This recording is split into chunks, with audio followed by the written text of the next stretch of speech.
Welcome to W Report. This is an analytical transformation of an interview. Assad claims Libya, Iraq, and Syria's crises are internal, and that Israel opposes a united Syria.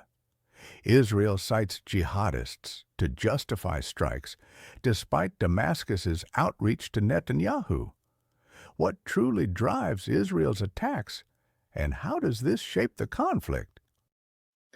Well, very unfortunately, we might be looking at a greater military escalation in Syria, which could engulf the whole region, which is, it favors the side that prefers chaos, and the strategy of chaos has for the long time been the preferred method of foreign policy by the Western Empire.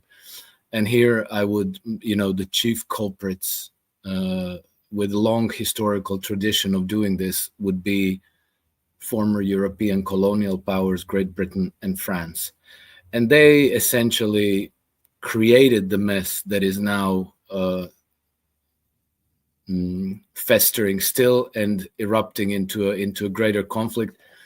And that is the Sykes-Picot agreement from 1916, which created arbitrary divisions across the Arab world that cut across, tribal, sectarian territories almost deliberately so that they could keep them disunited, that they could continue to pit them one against the other and to dominate them in this way, because it's the simple approach of divide and rule. And it seems to me that they're still doing this. And of course, then in 1917 we had the Balfour Declaration and the beginning of the formation of Israel, which again completely comes from out of London. The preparation started already in the late 19th century. Then we had the Balfour Declaration, and in 1948, the creation of Israel. Israel's sole purpose there is to be the beachhead, to keep the region destabilized, and to use it in order to maintain Western hegemony in the region. If you keep parties at war nonstop, and you're the one with the monopoly on financial capital and on credit, you have the global monopoly on advanced high-tech weaponry and other types of technology, for communications, for oil drilling, pipelines, all the technologies that are necessary for industrial development and production of energy and transport and so on. Well, then, if you keep everybody at war against the other, you keep them from developing, but you also make them dependent on you for money, because once you go to war, first thing you need is going to be credit. And then immediately you're going to have to spend a lot of that credit, if not all of it, on weaponry, which again, you're going to be buying from BAE Systems and so forth, which are one of the major arms merchant in the Middle East. So this divide and conquer, constant flaming of the war escalations is coming ultimately from London and then also from Paris. And we still have there, military and naval presence of French ships, American ships, British ships. But the difference now is that Trump is trying to extricate the United States from that region. And I know that it doesn't seem that way, because a lot of people are interpreting Trump's action quite as the opposite. But I'm, the more I'm observing events and politics in the United States itself, the more I'm convinced that Trump is actually trying to extricate the United States from these imperial misadventures. I don't think that he's a very sincere friend of Benjamin Netanyahu or a sincere ally of the state of Israel. And I think that he's genuinely looking to partner up with nations like Iran, Russia, China, and others. And Israel is, in fact, the only reason why this is the only obstacle in the way of all that. And it's a very costly obstacle because, the United States doesn't really have a whole lot of upside from supporting Israel, but it has a huge amount of downside. It's keeping it at war. It's keeping it constantly at a risk of being dragged into a quagmire, particularly against Iran. And that would be a quagmire that the United States has no chance of winning. So it's a, very, very, very little to gain, maybe not even that, maybe nothing to gain, with the potential of a catastrophic, a cataclysmic disaster happening to the United States on account of Israel. I think that the logic of all this is so obvious and so straightforward that the only thing that's keeping the United States from completely shifting their alliance their allegiances is this very strong, very powerful political bloc, which are the Zionist Jews in the United States and the evangelical Christians, which are, for very strange and irrational reasons, completely and fanatically devoted to the state of Israel. They believe that somehow it's biblical, it's prophetic, it's the Armageddon, it's going to be the second coming of Christ, it's going to be the coming of Messiah. The Israelis, a good segment of the Israeli Jews who are, let's say, religious enough to even consider these things, they think that there's going to be a big battle of Armageddon, and that only after Israel has been practically destroyed and punished by practically the whole world, will there be the coming of the Messiah that's been promised to them since the biblical time. So what people think and what they believe, we're delving into extremely, extremely strange things. But when you clear out the analysis to just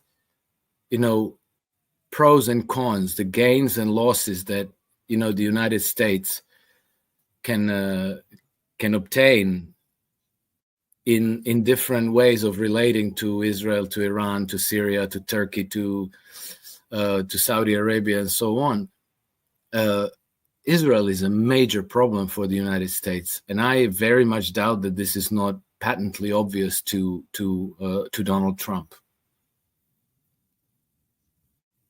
But do you feel that he's somehow dealing with Netanyahu, or is somehow trying to appease Netanyahu, or his administration tries to appease Netanyahu? From what we've seen so far, how did you find the relationship between the two administrations? It's very hard to judge from what we know, but I see that the relationship is not. It doesn't seem to me friendly on Trump's side. It doesn't seem friendly from Netanyahu's side either. Netanyahu is desperate. He absolutely needs the American support, because no American support, it means the end of Israel very quickly, right? And so he desperately needs the American support, and he's maneuvering to make sure that he doesn't lose that support. On the other hand, Trump cannot show himself to be hostile to Israel, even though, from Trump, we had different signals. Remember when Jeffrey Sachs a few months ago had a video on X where he said that Benjamin Netanyahu is a deep, dark son of a bitch, and then more, and then Trump reposted this in one of his posts. And we saw that when Trump went and made a tour of the Middle East, he skipped Israel. He didn't go there. And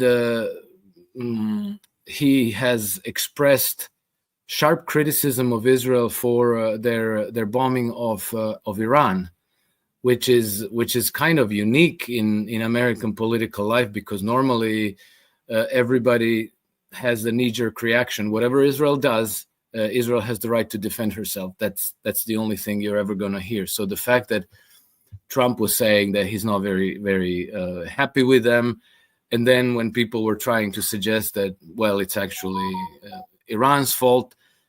And he said, yeah, but he was actually putting the weight of his criticism on Israel. And then we also know that Benjamin Netanyahu went to the United States for I don't know if he's still there, but he's been there for a few days, and they had many meetings, and some of these meetings didn't go well. And we know that at least on one occasion, Donald Trump stormed out of the meeting with Netanyahu. There was no joint press conference after that, so we don't know what happened. But it doesn't seem that the relationship is easy. And from everything I gather, it seems to me that Trump is very serious about getting both Iran and Israel to stand down and to stop attacking one another. It seems to me that he's really keen on making sure that the relationship, that the region stays at peace. This we've known for the last month, since the 12-day war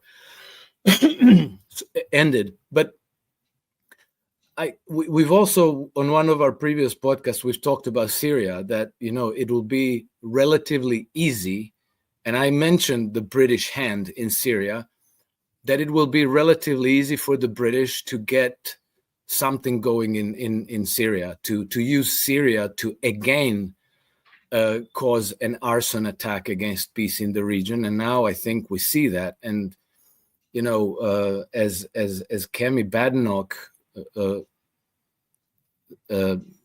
gave away in one of her recent interviews in Britain, she said that Israel is fighting a proxy war on the behalf of the United Kingdom.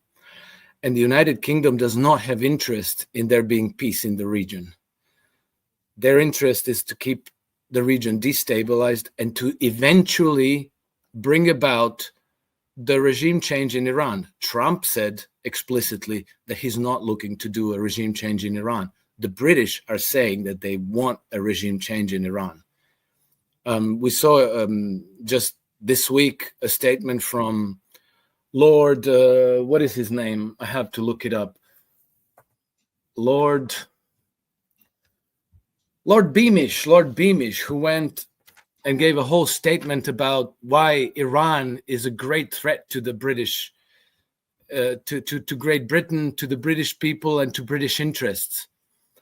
And so it's always that side that is stirring the pot in the Middle East, as they do elsewhere, as they do in the Ukraine, as they're preparing to do in the Balkans. And I think that Trump is actually trying to do something completely different.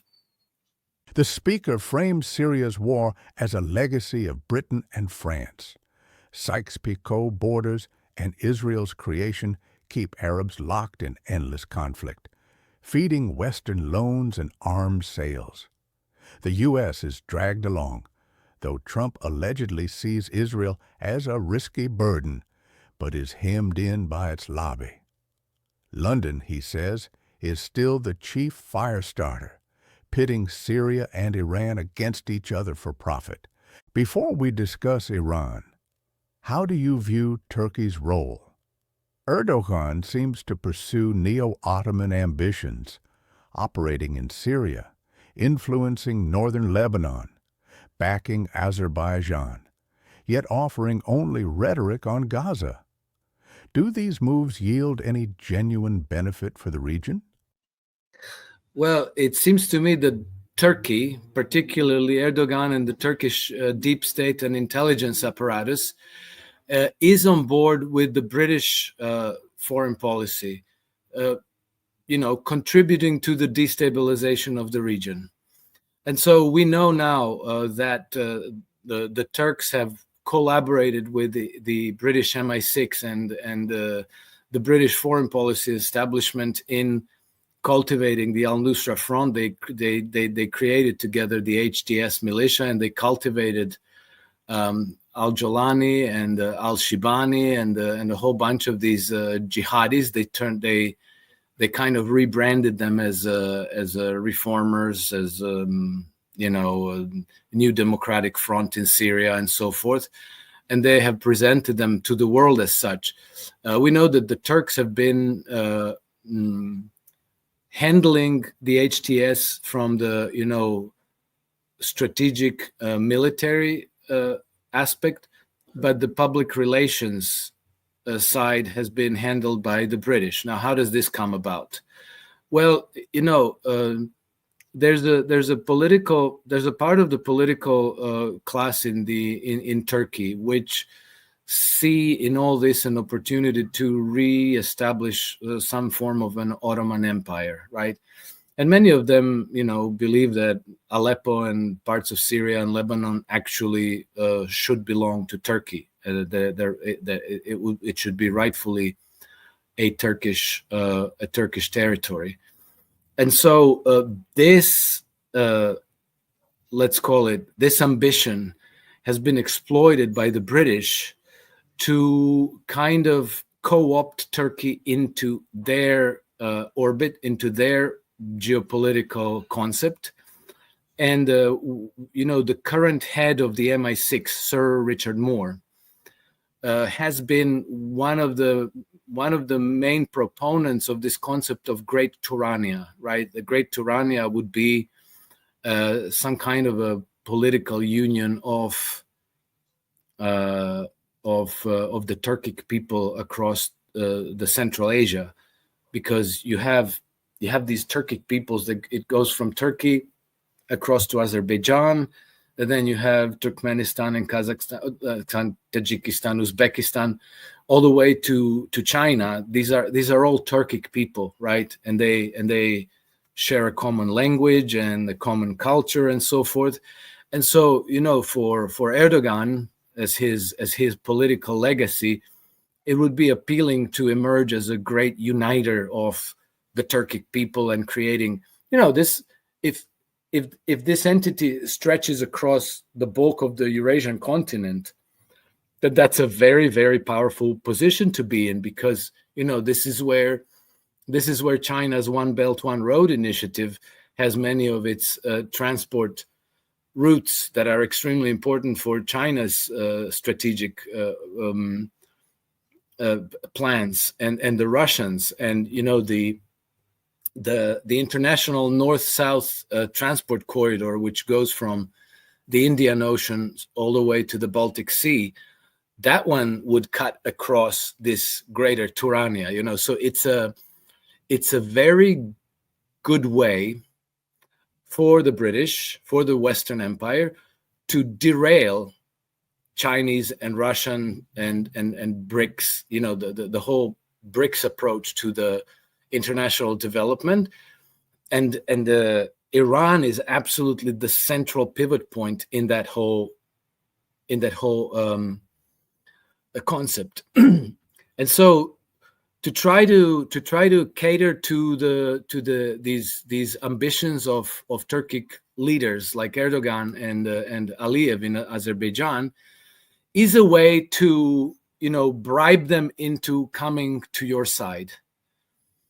And then they say, like, hey, you could make all this happen, but we have to sabotage the Chinese-Russian project. We have to derail their development objectives, and then we'll create this greater Turania, and you're going to be the big sultans and rulers of this massive, very wealthy political entity.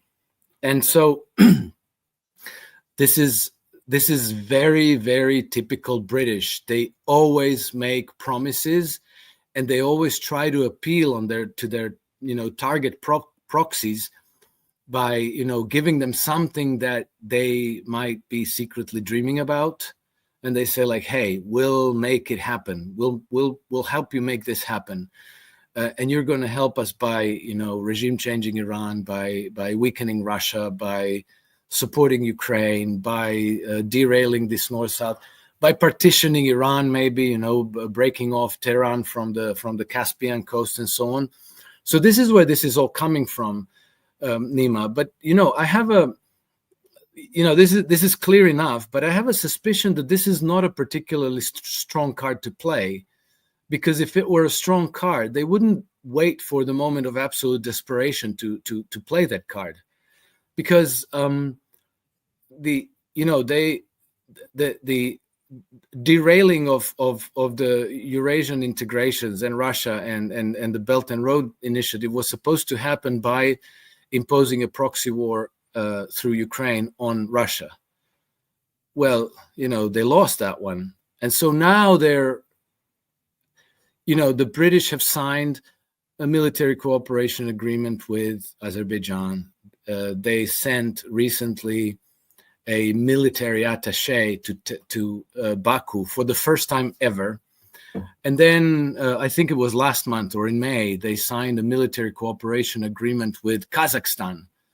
Why does Kazakhstan need to have a military cooperation agreement with the British? I don't understand, but I know why British might like to, start to developing their intelligence network among the security services of Kazakhstan, because, they're going to be running out of the last Ukrainian. So better think about the next beachhead, to start to impose war and destabilization efforts against Russia. So anyway, this is where it comes from. These are the vestiges of the British imperial system.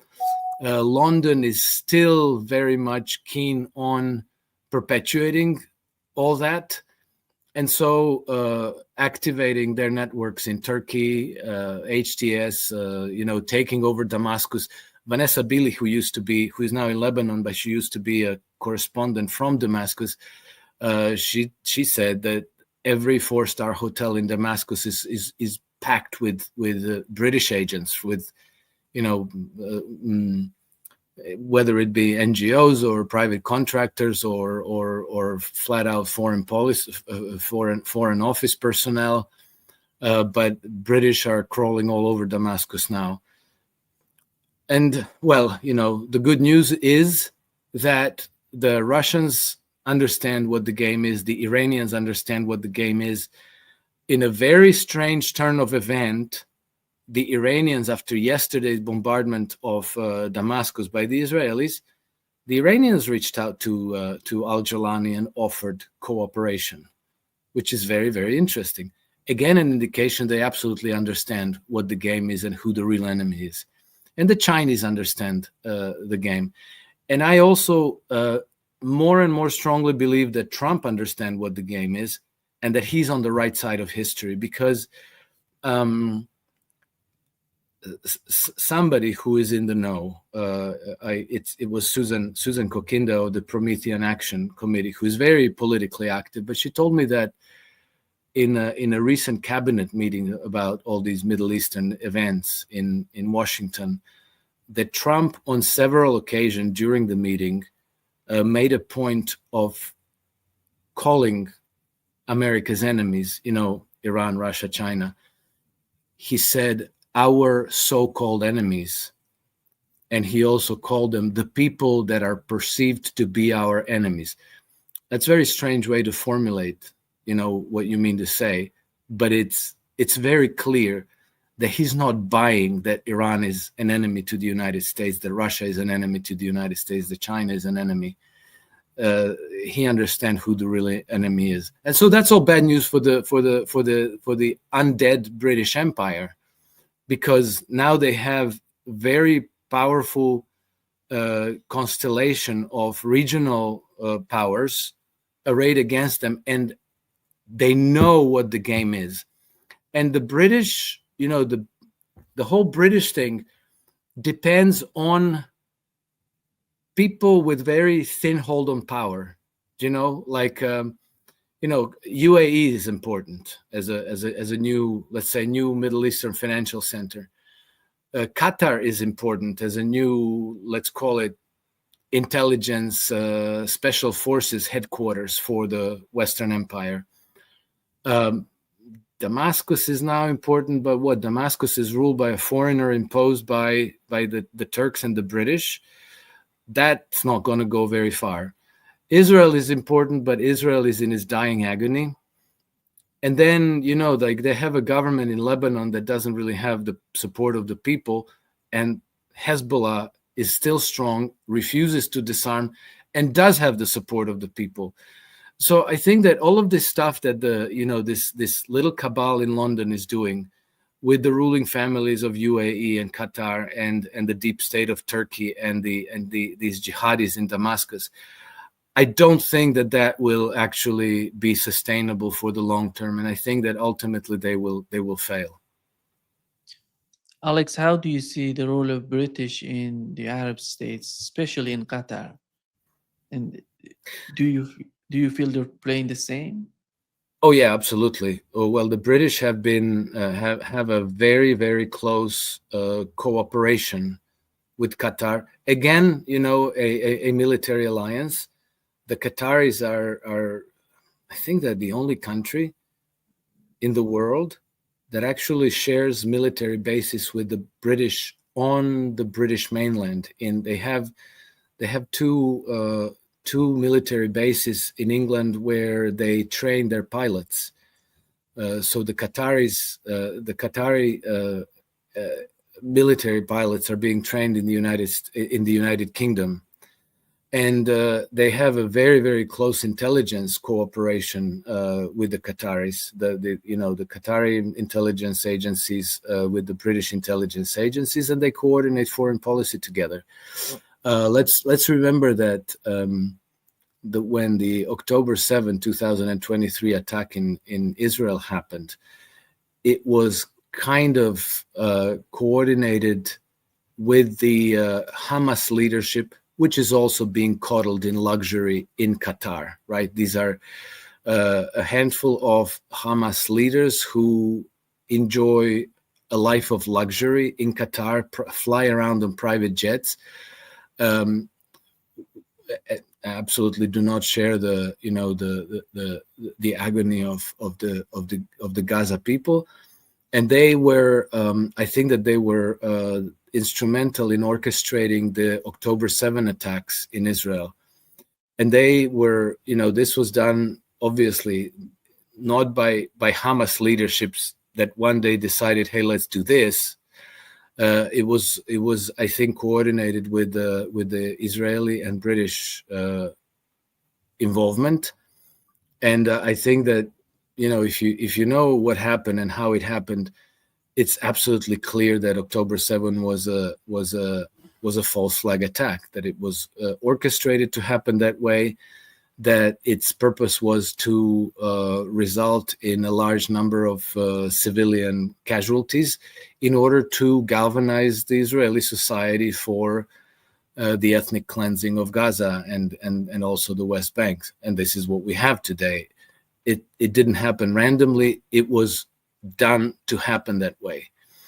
And then we also have to always remember that one of the people who has been deeply involved in all things Middle East, because the British imperative is to not only defend their hegemony in the region, but to bring it to the level they had during their colonial days, of the 19th century, before World War I. And so one of the key linchpins of all of this has been Tony Blair, back in the shadows. He's not in the news. He's not out making statements about, Al-Jolani, about Iran, but you can see that he's involved.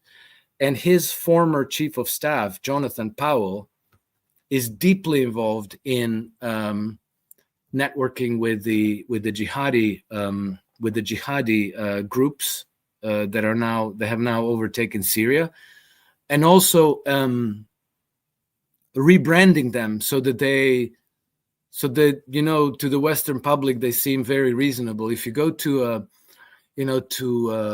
Davos meet this year in 2025, Tony Blair actually interviewed Assad al-Shibani, the current foreign minister of Syria. He interviewed him in Davos at the World Economic Forum, and al-Shibani gave all these answers that you thought like, oh, well, this is a really nice young man, such reasonable answers. I mean, they want democracy. They want to empower women. I swear this was part of the discussion. They want freedom and prosperity for the Syrian people and peace and stability in the region. I mean, who wouldn't want to take this guy home and introduce him to his daughters, right? Wonderful, just wonderful. But what you saw actually is exactly this public relations stunt, so that everybody thinks like, oh, now we're rid of that evil Bashar al-Assad, and these really nice people are there. And look, Tony Blair is interviewing him, and we can all see how really nice he is. Well, that's part of the whole mix, because probably the most important audience for all this is actually the Western public, because we are the ones that have to acquiesce, that we have to consent to the new redrawing of the Middle Eastern map, and to regime change Iran, and to bring the Shah, which the British and the Israelis have been coddling and cultivating as the next leader. And so, Qatar in this whole equation is the important how do you call it? Kind of like intelligence, diplomacy, special forces headquarters for the region. But the problem is that Qatar is a little nothing. It can be wiped out easily, and they're a terrible irritant to the Iranians, and they're a terrible irritant to the Saudis themselves. Like the Saudis hate the Qataris, and they're not taking action now. But it could easily happen that the circumstances in the region say that Mohammed bin Salman and the Iranian leadership say, okay, let's clean this up, and then there's no more Qatar very easily. Who's going to defend them? Nobody's going to be able to defend them. After the recent strike on Iran, Beijing vows to defend Iran's dignity and sovereignty, while Israeli leaks claim Putin is pushing Tehran toward zero enrichment and that Iranians resent Moscow's limited help against Israel. Are Russia and China genuinely helping Iran rebuild and upgrade its air defense network?